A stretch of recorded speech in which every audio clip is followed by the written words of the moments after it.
అందరికీ నమస్కారం.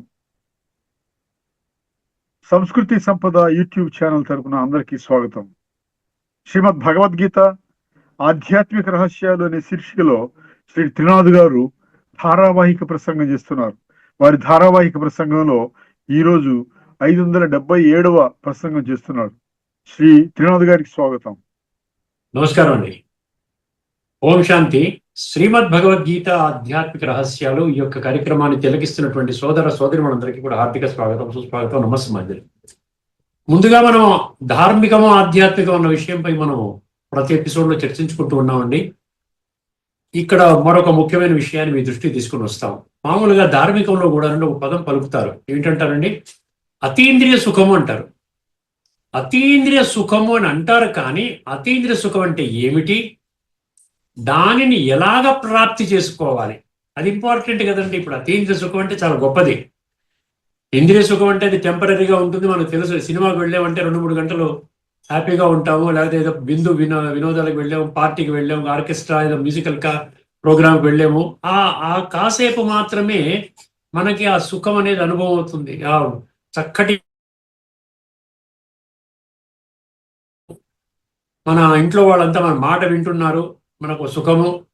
తర్వాత మళ్ళీ వాళ్ళు మన మాట వినకపోతే మళ్ళీ దుఃఖము. సో ఈ సుఖము దుఃఖము, సుఖము దుఃఖము ఈ విధంగా కాకుండా కాన్స్టెంట్గా మనకు ఉండడానికి ఏమైనా అవకాశం ఉందా?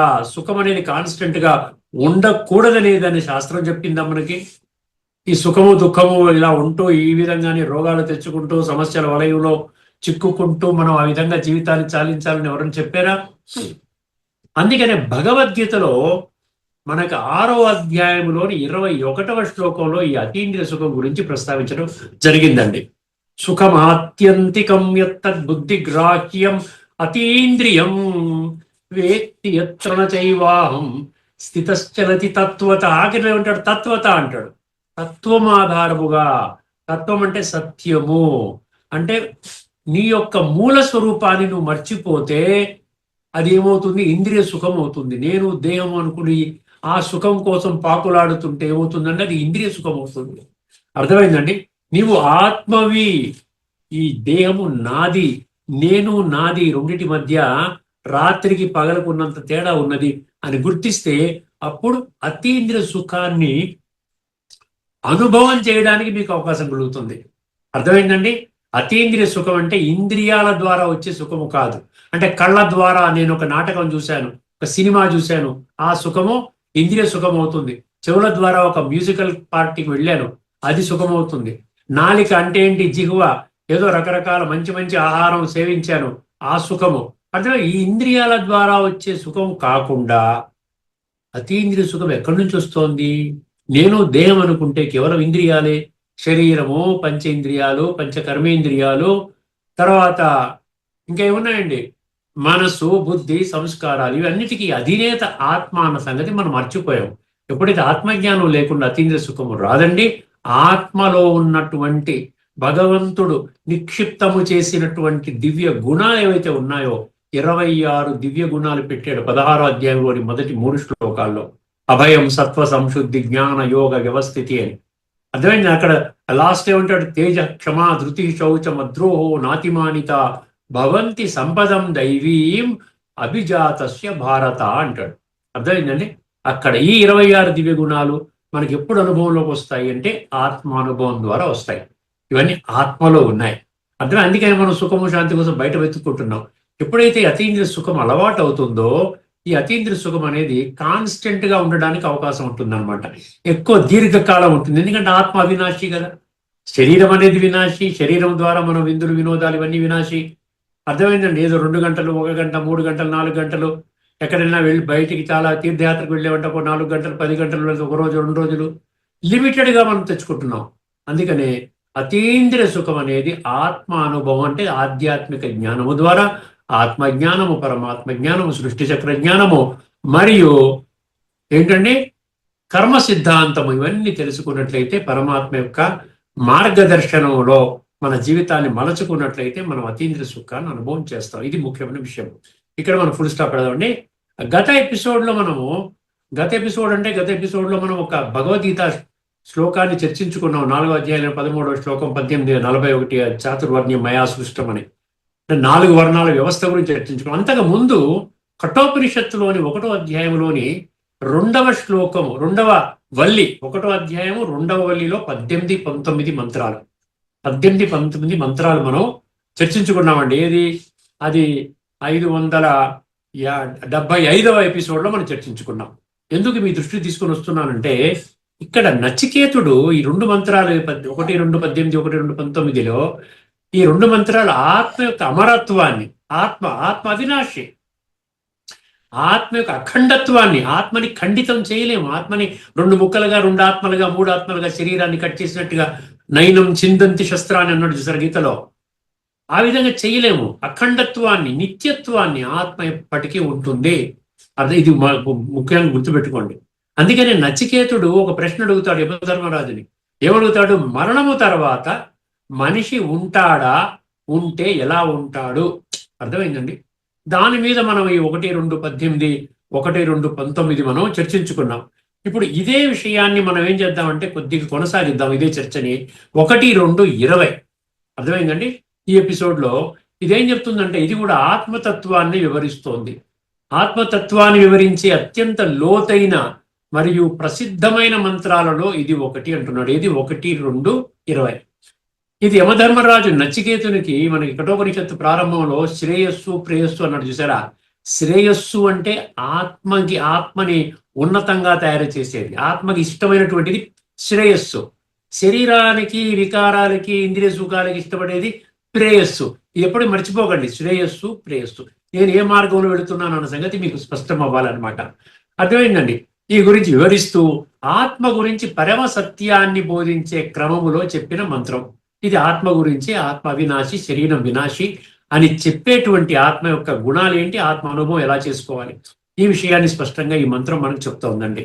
శ్వేతాశ్వతర ఉపనిషత్తు 3:20లో కూడా అండి ఇదే మంత్రం యాజ్ ఇట్ ఈస్ గా ఉంటుందండి. నోట్ చేసుకోండి. 1, 2, 20 కఠోపనిషత్తు, శ్వేతాశ్వతర ఉపనిషత్తు 3.20 ఈ 2 ఒకటే మంత్రాన్ని క్యారీ చేస్తున్నాయి. ఇప్పుడు ఈ మంత్రాన్ని ఒక్కసారి మనం అర్థం చేసుకునే ప్రయత్నం చేద్దామండి. దానిలో లోతైన తత్వాన్ని తెలుసుకుందాం.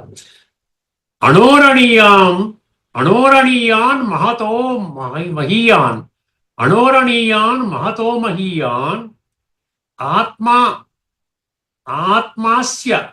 ఆత్మాస్య జంతోః నిహితః గుహాయాం.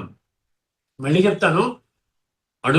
అణోరణీయాన్ మహతో మహీయాన్, ఆత్మాస్య జంతోర్ నిహితో గుహాయాం, తమ క్రతుః పశ్యతి వీతశోకో ధాతు ప్రసాదాన్ మహిమానమాత్మనః.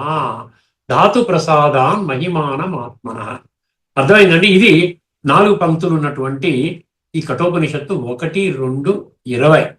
ఇప్పుడు దీనిలో ఒక్కసారి ఈ ప్రతి పంక్తి యొక్క అర్థాన్ని మనం తెలుసుకుంటున్నాం చూసారా. లైన్ బై లైన్ మీనింగ్ అని ఒక్కసారి ప్రతి పంక్తి అర్థం తెలుసుకుంటే మీకు అర్థమవుతుంది. ఏమంటున్నాడు ఇక్కడ? అణోరణీయాన్ మహతో మహీయాన్ అంటే ఏమిటి చెప్పండి. అణోరణీయాన్ మహతో మహీయాన్. అణువు కంటే అణువు అంటే ఆత్మ. ఆత్మ కనబడదు, ఆత్మ అనుభవం. ఆత్మని చూడండి, ఆత్మను అనుభవం చేయండి. ఎప్పుడైతే ఆత్మను అనుభవం చేస్తారో మీరు అద్భుతమైనటువంటి మీ జీవితంలో అద్భుతమైనటువంటి మీ స్థితి అలాగ పెరిగిపోతుందన్న పరమాత్మను అనుభవం చేస్తారు. పరమాత్మ నుండి గుణాలు, శక్తులు మనలో వస్తాయి.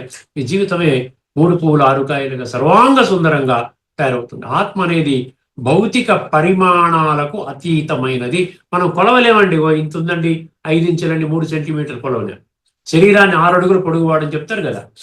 ఆత్మ అనేది భౌతిక పరిమాణాలకు అతీతమైనది. అది అణువు కన్నా అణువులాంటిది. అలాగని చెప్పి ఏదన్నా చిన్నది కదా అని అన్నాడా? మళ్ళీ ఏమన్నాడు? మహతో మహీయాన్ అన్నాడు ఇక్కడ. మళ్ళీ చూడండి, అంటే అన్నిటికంటే గొప్పదంటే గొప్పది అన్నాడు. చూసారా, ప్రపంచంలో ఎన్నో గొప్ప గొప్ప విషయాలు ఉన్నాయి, కానీ అన్నిటికంటే గొప్ప విషయము, గొప్ప సత్యము నువ్వు ఆత్మ. అంటే గొప్ప విషయాలలో గొప్పది అణువు కంటే అణువుది అన్న విషయం అన్నమాట. అందుకని ఇక్కడ ఏం చెప్పాడు? బ్రహ్మాండం కన్నా పెద్దదిగాను భాషించగలదు. ఎందుకు అట్లా అంటున్నాడంటే ఆత్మజ్ఞానం హైయెస్ట్ నాలెడ్జ్ అండి. సెల్ఫ్ రియలైజేషన్ అన్నమాట. ఆత్మ జాగృతి పడ్డడం అనే జ్ఞానం ఇప్పటి వరకు ఎంతో మంది ప్రయత్నం చేశారు. అర్థమైందండి. అందుకనే పరమాత్మ సదా ఆత్మస్థితిలోనే ఉంటాడు కాబట్టి వారు ఒక్కరే మనకి ఆత్మ అనుభూతి అంటే ఏమిటి, ఆత్మానుభవం అంటే ఏంటి, ఆత్మ అభిమానం అంటే ఏంటి, సెల్ఫ్ రియలైజేషన్ అంటే ఏంటో చెప్పగలుగుతారు. అర్థమైందండి? అది అనమాట. అందుకనే ఏమన్నాడు, అణువు కంటే అణువు బ్రహ్మాండం కన్నా గొప్పది అంటున్నాడు. ఆత్మాస్య జంతోర్నిహితో గుహాయామన్నాడు. అది ఎక్కడుంటుందంట? అది గుహ. గుహ అంటే ఆత్మ, ఇక్కడ బుద్ధి అనే గుహ, ఇక్కడ ఒక గుహ ఉంటుందన్నమాట. ఆ గుహ లోపల దాక్కుని ఉందన్నమాట ఆత్మ. ఏమన్నాడు, ప్రతి జీవి యొక్క అంతఃకరణం అనే రహస్య ప్రదేశములో, గుహలో ఈ ఆత్మ నివసిస్తుంది. తమ క్రతు పశ్యతి వీతశోక. తమ క్రతు పశ్యతి వీతశోక అంటే ఏంటి? బాహ్య ప్రపంచంపై చూడండి, చాలా జాగ్రత్తగా ఆత్మానుభవం చేయడానికి మన లక్షణం ఎలా ఉండాలో చెప్తున్నాడు. బాహ్య ప్రపంచంపై ఆశలు వదిలేసిన, అంటే భౌతిక సుఖాల పట్లనే ఆ మోజు పెట్టుకొని కూర్చొని నిరంతరము దాని గురించి ప్రయత్నాలు చేసుకున్న వాడికి ఆత్మానుభవం కాదు. అదనమాట ముఖ్యంగా. బాహ్య ప్రపంచంపై ఆశలు వదిలేసిన నిష్కామ కర్మయోగి మాత్రమే ఆ ఆత్మను చూసి సమస్త దుఃఖాల నుండి విముక్తుడు అవుతాడు. అంటే చూడటం అంటే ఆత్మ అనుభవం చేస్తాడు, సమస్త దుఃఖాల నుంచి విముక్తుడైపోతాడు. అర్థమైందండి? అదనమాట తమ క్రతు పశ్యతి వీతశోక అంటే అది. తర్వాత ధాతు ప్రసాదాన్ మహిమానమాత్మన అన్నాడు. ధాతు ప్రసాదాన్ మహిమానమాత్మన, ఇది ఆఖరి పంక్తి. ఇంద్రియాలు ఎప్పుడు ప్రశాంతంగా ఉండాలంట, మనసు పవిత్రంగా శుద్ధంగా ఉండాలంట. మనసు పవిత్రంగా శుద్ధంగా ఉంది అంటే ఇంద్రియాలు కూడా ప్రశాంతంగా ఉంటాయి. ఎక్కడి పరిగెట్టవు ఇంద్రియాలు, గుర్రాలని అంటున్నాడు మన ఉపనిషత్తుల్లో కూడా. ఇంద్రియాలు ప్రశాంతంగా మనస్సు పవిత్రంగా మారినప్పుడే ఆత్మ యొక్క అసలైన వైభవము గోచరిస్తుంది. ఇది మీకు ధాతు ప్రసాదాన్ మహిమానం ఆత్మన అంటే అదనమాట.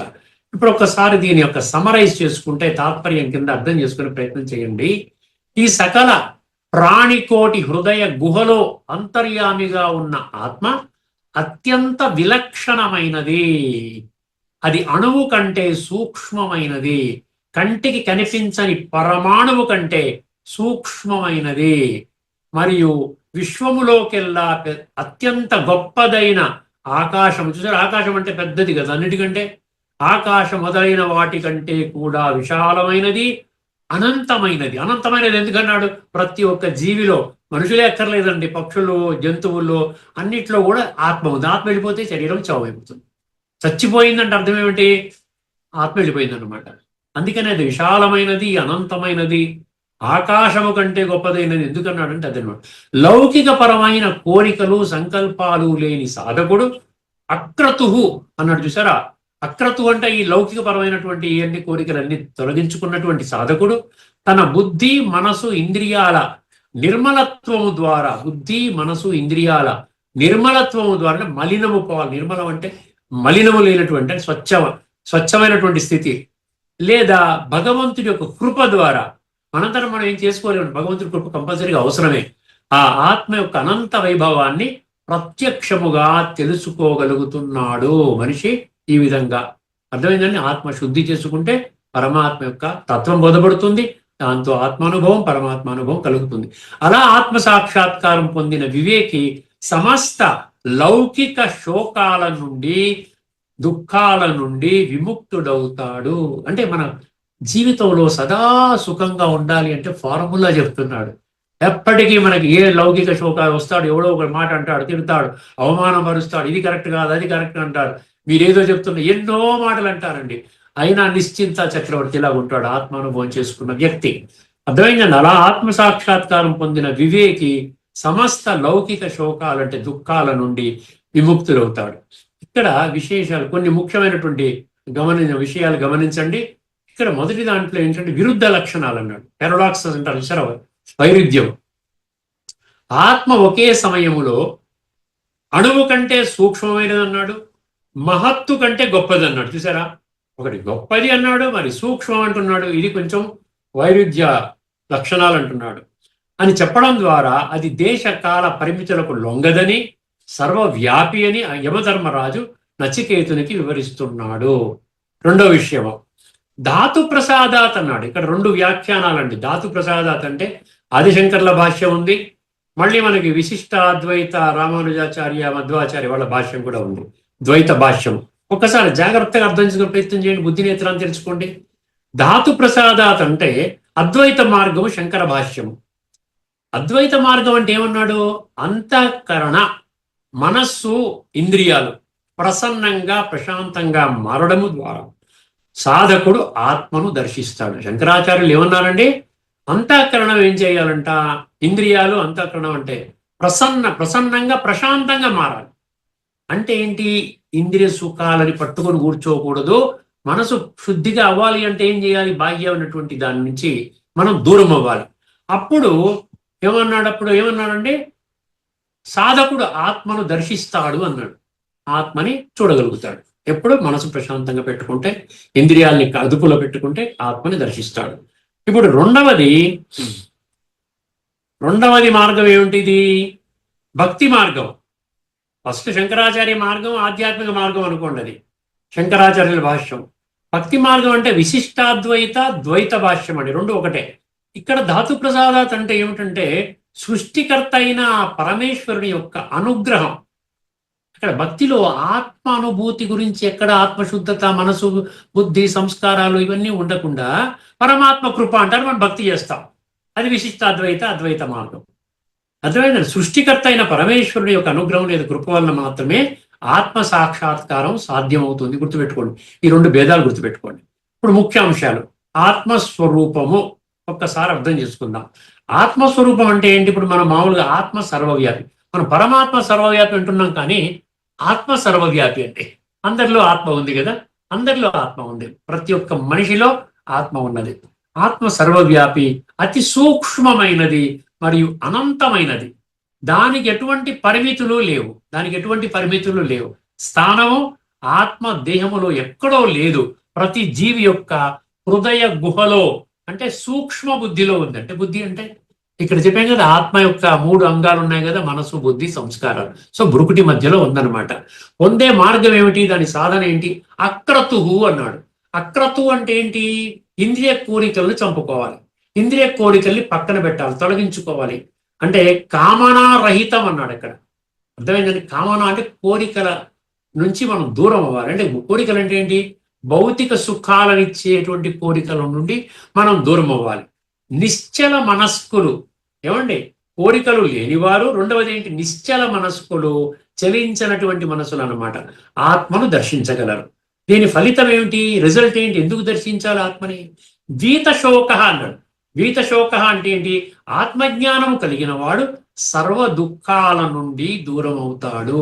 దీనికోసం మరి ఈ రోజున ప్రపంచంలో అందరూ కూడా దుఃఖాలతో, కష్టాలు, నష్టాలు, గొడవలు, టెన్షన్స్, రోగాలు, సమస్యలతోనే కొట్టుమిట్టాడుతున్నారు కదా.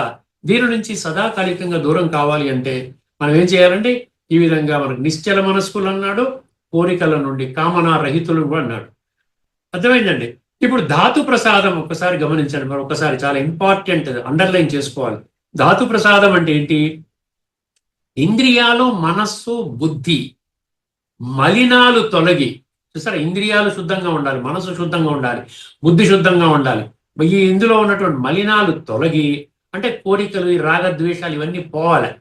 తొలగి ప్రసన్నంగా అంటే నిర్మలంగా ఉన్నప్పుడు మాత్రమే ఆత్మజ్ఞానం ప్రాప్తిస్తుంది. ఇది ధాతు ప్రసాదం అన్న పదానికి అర్థం. ఈ శ్లోకము ఆత్మ తనలోని శక్తి నిగూఢమని, దానిని పొందడానికి ఇంద్రియ నిగ్రహము, మనోనిశ్చలత అవసరమని బోధిస్తోంది. అర్థమైందండి? ఇది చాలా నిగూఢం. ఆత్మశక్తి అనేది మనము అనుభవం చేయాలంటే కొంచెం ప్రయత్నం చేయాలి. ఎటువంటి ప్రయత్నం చేయకుండా దొరకదండి. దాన్ని పొందడానికి ఇంద్రియ నిగ్రహం అన్నాడు, మనోనిగ్రహం అన్నాడు. మనోనిశ్చలత అంటే మనోనిగ్రహం కింద తీసుకోవచ్చు. ఇవి అవసరం. ఒకసారి తాత్పర్యం చూద్దామండి. ఈ మంత్రం ఒకే ఒక్క విషయాన్ని నొక్కి చెబుతోంది, ఒకే ఒక్క విషయాన్ని. ఆత్మ తర్కానికి అందనంత సూక్ష్మమైనది. చూసారా? తర్కం అంటే బుద్ధి భౌతికంగా నేను ఉదయం అనుకుంటూ ఆర్గ్యుమెంట్స్ లోకి వస్తారు. చూసారా? మీరు చూసారా ఆత్మని? మీరు అనుభవం చేశారా? భగవంతుని చూసారా? ఇవన్నీ లేనిపోని క్వశ్చన్లు నేను వేస్తుంటారు. చూసారా? ఇదంతా దీనివల్ల ఉపయోగం లేదు. అనుభవం చేస్తున్నారు, మీరు వచ్చి అనుభవం చేయండి అని. ఆత్మానుభవం ద్వారా పరమాత్మ అనుభవం ఖచ్చితంగా అనుభవం అవుతుంది. తిరుగులేని, తిరస్కరించలేని సత్యము. కొన్ని లక్షల మంది చెప్తున్నారంటే అబద్ధం ఆడుతున్నారా? భగవంతుడు ఎక్కడైనా అబద్ధం ఆడతాడా? భగవాను వాచే కదా. ఉపనిషత్తులు కూడా భగవాను వాచనే, భగవద్గీత యొక్క సారమే చెప్తున్నారు ఉపనిషత్తులు కూడా. ఈ మంత్రం ఒకే విషయాన్ని నొక్కి చెబుతోంది. ఆత్మ తర్కానికి అందనంత సూక్ష్మమైనది, మరి విశ్వమంతా నిండినంత గొప్పది. విశ్వమంతా అంటే అన్ని ప్రాణులు ఉన్నాయి కదా, 84 లక్షల జీవులు ఏదైతే కనబడుతున్నాయో స్థూలంగా మనం పక్షి, చీమలు, దోమలు చూస్తున్నాం, ప్రతి దాంట్లో ఆత్మ ఉన్నది. విశ్వమంతా నిండినంత గొప్పది. అది ఎక్కడో లేదు, అంతఃకరణ గుహలో నివసిస్తోంది. ఇంద్రియ నిగ్రహం పాటించి మనస్సును కోరికల నుండి మళ్లించి ప్రశాంతతను పొందిన సాధకుడు తనలోనే ఆ ఆత్మ వైభవాన్ని చూసి శాశ్వతమైన ఆనందాన్ని, శోకరహిత స్థితిని, శాశ్వతమైన ఆనందము, శోకరహిత స్థితిని పొందుతాడు. ఇప్పుడు కొంచెము ఆధ్యాత్మిక దృష్టికోణంలో కొన్ని విషయాలు తెలియజేస్తాను మీకు. ఈ మంత్రము ఆత్మ యొక్క విరుద్ధ లక్షణాలను మరియు దానిని పొందే మార్గాన్ని వివరిస్తుంది. ఆత్మ ఎంత సూక్ష్మమైనదంటే అది కంటికి కనిపించదు. చూసారా, కంటికి కనిపించేలా ఉంటే అందరూ ఆత్మానుభూతి చేసేసుకుంటారు. ప్రపంచం అంతా ఆత్మగా ఉంటారు, ఆత్మ బంధువులుగా ఉంటారు, ఏ గొడవలు లేవు, అంత బ్రహ్మాండంగా ఉంటారు, యథారాజా తథా ప్రజలా ఉంటారు, సుఖంగా ఉంటారు, స్వర్గతుల్యంగా ఉంటారు. అర్థం, ఆత్మ కంటికి కనబడినట్లయితే కనబడదు. ఆత్మ ఎంత సూక్ష్మమైనదంటే అది కంటికి కనిపించదు, కానీ ఎంత గొప్పదంటే ఈ సృష్టి మొత్తం అందులోనే ఉంది. చూసారా, ఎంత గొప్పదంటే సృష్టి మొత్తం అందులోనే ఉంది. ఆ ప్రతి ఒక్కరిలో ఆత్మ ఉంది. ఆ విధంగానే సృష్టి బయటకు వచ్చింది. జడ చైతన్యము, ఆత్మ చైతన్యము, శరీరము జడము. అటువంటి ఆత్మ మనలోనే ఉన్నది. దానిని చూడాలంటే మనకు బాహ్య కోరికలు లేని స్థితి అక్రతువు అన్నాడు. అంటే బాహ్య ఇంద్రియ సుఖాల కొరకు ఉన్నటువంటి మన మనసులో ఉత్పన్నమయ్యే కోరికలు తగ్గించుకోవాలి. మరియు నిర్మలమైన ఇంద్రియాలు, ధాతు ప్రసాదం అంటే చాలా ఇంద్రియ నిగ్రహం అంటాడు అక్కడ, ఇంద్రియ దమహ అంటాడు. అర్థమైందండి, ఆ ఇంద్రియ నిగ్రహం అనేది ఉండాలి. ఇంద్రియాలు మన చెప్పిన మాట వినాలి, ఇంద్రియాలకి మనం బానిస కాకూడదు. ఇప్పుడు గీతా మద్దతు శ్లోకాలు కొన్ని మీ దృష్టికి తీసుకొని వస్తానండి. భగవంతుడు ఆత్మ నిత్యత్వాన్ని, దాని సూక్ష్మత్వాన్ని, ఆత్మ నిత్యత్వాన్ని, దాని సూక్ష్మత్వాన్ని వివరిస్తూ కఠోపనిషత్తు భావాన్ని ఇక్కడ పునరుద్ఘాటించారు. 2వ అధ్యాయంలో 17వ శ్లోకం అండి. అవినాశితు తద్విద్ది ఏన సర్వమిదం తతం వినాశమవ్యయస్యాస్య న కశ్చిత్ కర్తుమర్హతి అన్నాడు. చాలా జాగ్రత్తగా వినండి. సర్వం వ్యాపించి ఉన్న ఆత్మ అవినాశి చెప్పాడా? అవినాశి అండర్లైన్ చేసుకోండి. భగవంతుడు చెప్తున్నాడు ఆత్మ అవినాశి. మళ్ళీ మీరు ఆత్మ పరమాత్మ కలిసిపోతుంది, ఆ తత్వం పరబ్రహ్మ, ఆ బ్రహ్మ మహాతత్వంలో లీనమైపోయింది, ఇవన్నీ సత్య దూరాలన్నమాట. దీన్ని మనం భగవంతుడు దాన్ని ఖండిస్తున్నాడు. అర్థమైందండి. సర్వం వ్యాపించి ఉన్న ఆత్మ అవినాశి, దాని మహిమ అపారమైనది 2:17 చెప్తోంది. 2:24 అచ్ఛేద్యోయమదాహ్యోయమక్లేద్యోయశోషయేవచ నిత్యః సర్వగతం నిత్యః సర్వగతః స్థాణు అచలోయం సనాతనః. సనాతన ఎప్పటికి ఉంటుంది. ఈ ఆత్మ ఛేదింపబడినది, కాల్చబడినది, తడుపబడినది మరియు ఎండిపోనిది.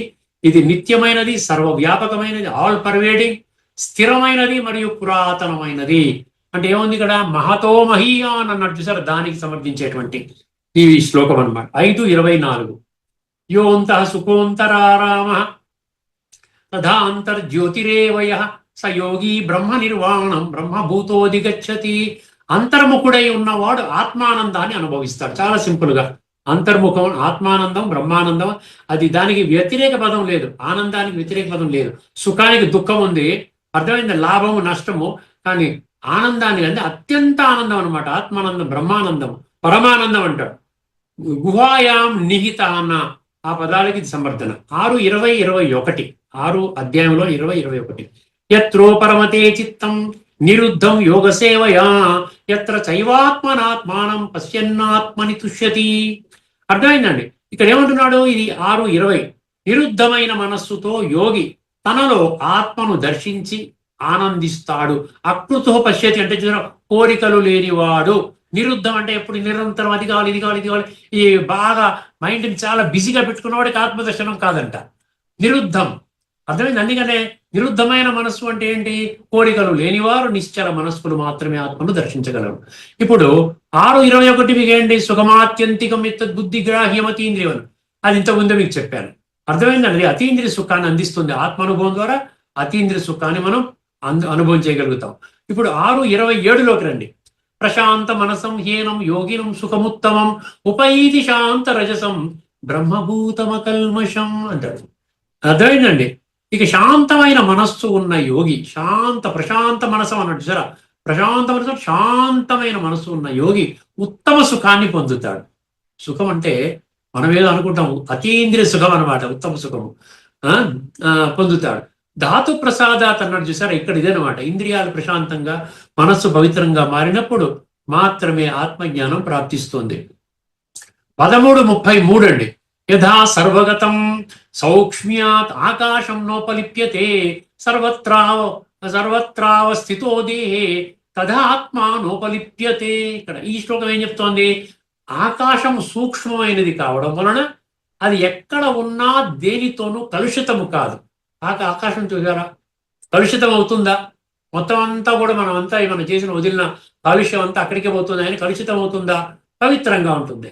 అందుకని ఏం చెప్తున్నాడు? అలాగే ఆత్మ శరీరంలో ఉన్న దాని ప్రభావాలకు అతీతంగా ఉంటుంది. ఆకాశం సూక్ష్మమైనది, స్పర్శించలేము. ఆకాశం సూక్ష్మమైనది కాబట్టి స్పర్శించలేము. స్పర్శించలేనిది కలుషితం కాదు. ఏదైతే స్పర్శించడం కుదరదో అది కలుషితం కాదు. అదేవిధంగా ఆత్మ కూడా సూక్ష్మమైనది కాబట్టి శరీర దోషాలు దానికి అంటవు. 18:54 బ్రహ్మభూత ప్రసన్నాత్మ నా శోచతి నా కాంక్షతి అన్నాడు. అర్థమైందండి? బ్రహ్మస్థితి అంటే బ్రాహ్మీ స్థితిని, ఆత్మిక స్థితిని పొందినవాడు శోకించడు, దేనిని ఆశించడు. ఎందుకంటే అద్భుతమైనటువంటి ఆ అతీంద్రియ సుఖాన్ని అనుభవం చేస్తాడు కాబట్టి ఇక్కడ వీత శోక అన్న భావానికి సమర్థించేదండి. ఇంకొక 2 నిమిషాల్లో అయిపోతుందండి. 2-3 మీకు ఉపనిషత్తు మంత్రాల యొక్క సమర్థించే మంత్రాలు మీ దృష్టి తీసుకుని వస్తున్నానండి. శ్వేతాశ్వతర ఉపనిషత్తు 3:20 అణోరణీయాన్ మహతో మహీయాన్ అన్నాడు. ఇంతకుముందు చెప్పాను కదా, 2 ఒకటేనని చెప్పాను కదా. ఆత్మ అణువు కంటే సూక్ష్మం, మహత్వ కంటే గొప్పది, గుహలో నివసిస్తుంది, అచ్చంగా అదే భావం. ముండకోపనిషత్తు 3:1-5 సత్యేన లభ్య తపసా ఏష ఆత్మ ... క్షీణ దోష అంటాడు. సత్యము తపస్సు సరైన జ్ఞానము ద్వారా ఈ ఆత్మను పొందవచ్చును. అండర్లైన్ చేసుకోండి. హృదయాంతరాళములో ప్రకాశించే ఆ ఆత్మను నిర్మలమైన మనస్సు కలిగిన సాధకులు మాత్రమే చూడగలుగుతారు. నిర్మలమైన మనస్సుని ఇక్కడ ఏమిచ్చాడు? క్షీణ దోష అన్న పదం ఇచ్చాడు. ముండకోపనిషత్తు 3.1.7 బృహచ్చ తద్దివ్యం అచింత్య రూపం అన్నాడు. ఆ పరమాత్మ స్వయం ప్రకాశకమైనది, అచింత్యమైనది, ఓకందనది, అది చాలా పెద్దది మరియు సూక్ష్మము కంటే సూక్ష్మమైనది. పరమాత్మ లక్షణాలు, ఆత్మ లక్షణాలు ఒకటేనండి. అందుకని అక్కడ ఈ శ్లోకం చెప్పడం జరిగింది. ముండకోపనిషత్తు 3.1.9 విద్యతే హృదయ గ్రంథి ఛిద్యంతే సర్వ సంశయ అన్నాడు. హృదయములో బంధాలు తొలగినప్పుడు ఆత్మ దర్శనము జరుగుతుంది. పీత శోక బంధాలు అంటే కర్మబంధనంలో పడిపోయి లౌకికులకు దూరిపోతే వాడి శోకాలు పోవంటున్నాడు. మహానారాయణ మంత్రం అంటే 12.1 ఇందులో కూడా అణోరణీయాన్ అన్న మంత్రము, ఆ అణోరణీయాన్ అన్న పదం ఉంది. అందుకని ఇదే మంత్రం యథాతథంగా మనకు అర్థమవుతుంది. సేమ్ అణువు కంటే అణువు. చాందోగ్య ఉపనిషత్తు అండి 8.1.1 దహరం పుండరీకం వేష్మ దహరోస్మిన్ అంతరాకాశ హృదయ గుహలో సూక్ష్మమైన ఆకాశము ఆత్మస్థానం అన్నాడు. అర్థమైందండి? గుహాయాం నిహిత అన్నదానికి సమర్థన. తైత్తిరీయ ఉపనిషత్తు 2.1 తైత్తిరీయ 2.1 సత్యం జ్ఞానం అనంతం బ్రహ్మ. సత్యం జ్ఞానం అనంతం బ్రహ్మ. ఆత్మ బ్రహ్మ అనంతమైనది. అనంతమైనది అనుకున్నాం కదా, అపారమైనది అంటే మహతో మహీయాన్ దానికి సమర్థన. ఆఖరిగానండి 2 మంత్రాలు. కఠోపనిషత్తు 1.20.20 ఈ నాయమాత్మ ప్రవచనేన లభ్యో. కఠోపనిషత్తు 1.2.23 అండి. 20 కాదు 23 నాయమాత్మ ప్రవచనేన లభ్యోను మేధయాన బహునా శృతేన అని మనం చాలా రిపీటెడ్ గా చర్చించుకుంటున్నాం ఈ మంత్రాన్ని. ఆత్మను మాటలతో కాదు, అనుభవంతో మాత్రం తెలుసుకోవాలి. ప్రవచనాలు వినడం ద్వారా, ఆర్గ్యుమెంట్ గా, డిస్కషన్, మేధస్సు ద్వారా కాదు, ఇది అనుభవంతో మాత్రమే మనం తెలుసుకోగలుగుతాం. పశ్యతి అన్నాడు. ఈశావాస్య ఆఖరి మహామంత్రం అండి. ఈశావాస్య 5 తదంతరస్య సర్వస్య తదు సర్వస్యాస్య బాహ్యత అన్నాడు. ఈశావాస్య 5వ మంత్రం ఇప్పటికీ మనం చర్చించుకున్నాం. అది అన్నింటి లోపల ఉన్నది, అన్నింటి బయట కూడా ఉన్నది. వ్యాపకత్వము మనలో ఉన్నది, ప్రతి ఒక్కరిలో ఉన్నది. కాబట్టి ఇది సర్వవ్యాపి అనడం అది కరెక్ట్ అనమాట.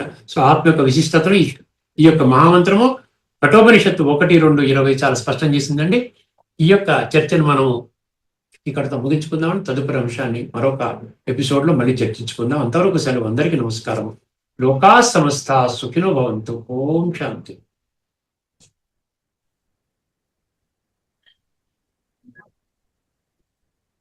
శ్రీమద్ భగవద్గీత ఆధ్యాత్మిక రహస్యాలు శీర్షికలో ధారావాహిక ప్రసంగం చేసిన శ్రీ త్రినాథ్ గారికి ధన్యవాదాలు.